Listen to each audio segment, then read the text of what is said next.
this life, there will always be obstacles. There will always be challenges. There will always be giants. What has defeated you? What is your giant? Name it. Is it fear? Is it anxiety? Is it insecurity? Is it doubt? Perhaps your giant or your improbable feat is a better relationship, weight loss. What has been your obstacle, your challenge, your task? What is your giant? This is the last day you are going to allow this giant to defy you. I know it hasn't been easy. It's time to win.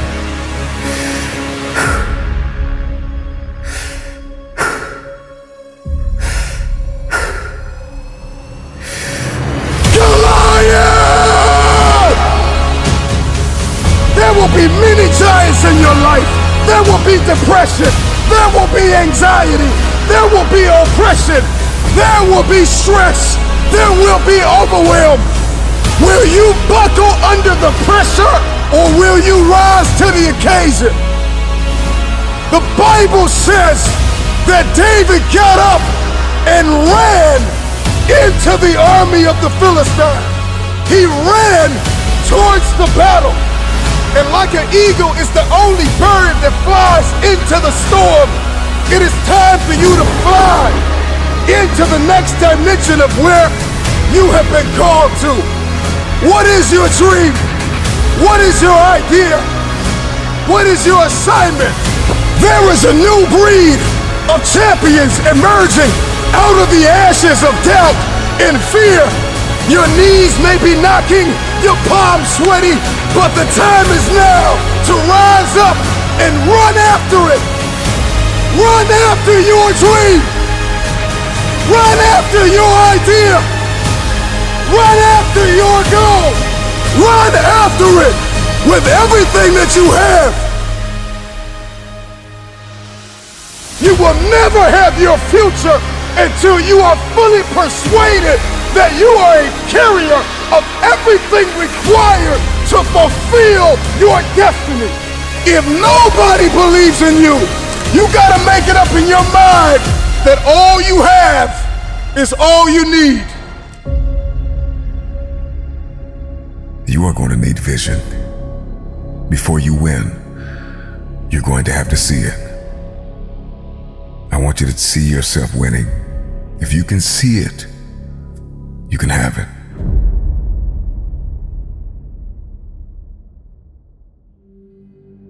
In this life, there will always be a man, a woman, a boy, a girl, or a team who will face impossible odds.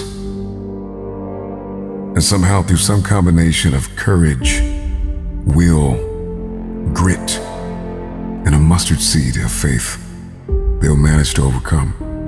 What I love about David is that David was not only one of the youngest, the smallest, the least likely.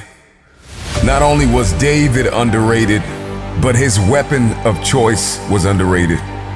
And there will be times in life where people will not believe in you, neither what you are carrying. I'm gonna tell you the one thing that separated David from Goliath, and that was his heart for God and God's people. If you are going to defeat your giant, you are going to need heart. You must overcome what lies between the pit of your fears and the summit of your knowledge. Our Goliaths, our challenges, our giants oftentimes meet us in our valley places. It's not on the mountaintop that David fought Goliath, but it's in the valley. I tell you this, the tangible giants in our life are defeated by means that are intangible. If a man can conquer his mindset, If a man can master discipline, then there is nothing he can't win.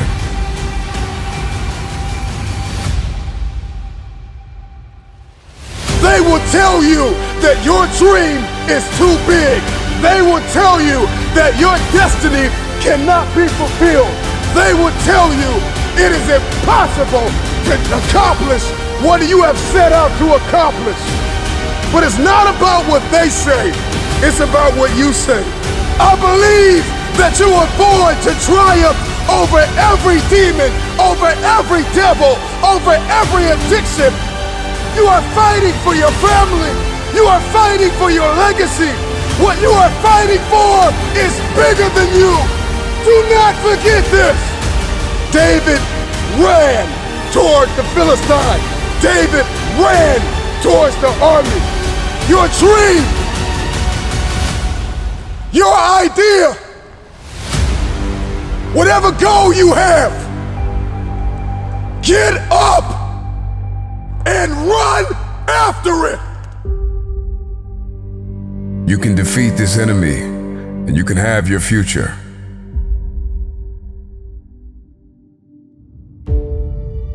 If you're going to defeat this giant, if you're going to win the war, it starts on the battlefield of your mind. This is where the war is won. Over the course of your life, you will discover that the obstacle is the way, that there is great counsel in conflict. We will discover that we are most creative in the midst of adversity. So do not run from your battle, for the battle is a learning experience. You got to overcome fear. The moment that you overcome fear, then your opponent is bankrupt. There's nothing they can do. You're going to have to dispense with fear and with negative self-talk. Remember your why. It is the why that gets us to win. And it is the why that gives us the power to persevere through the how. Stop looking for the addition. Stop looking for the validation. Stop looking for everybody to agree with what you're about to do. Stop looking for everybody to understand. And know this, all you have is all you need. I can see your giant of addiction running towards you with words of darkness, death, attempting to strike fear in your heart. Will you cower? Will you back down? Or will you run into battle? But I see a generation rising up against the one who called you powerless, rising up against the fiery darts of the enemy, rising up against the lie that have held us down far too long, rising up against the despair and the heaviness and the chronic anxiety. I have waited my whole life for this moment. Thank you to everybody that doubted me. Knees buckling, palms sweaty, heart heavy, but I'm ready. I'm afraid, but I'm running. You will hear my feet walking the pavement. I'm no more complacent. Here's to everybody that doubted me. Here's to everybody that stopped believing in me. Here's to everybody that counted me out. What has been tested, what has been proven, do something with what's in your hand. Do what you can with what you have. All you have is all you need.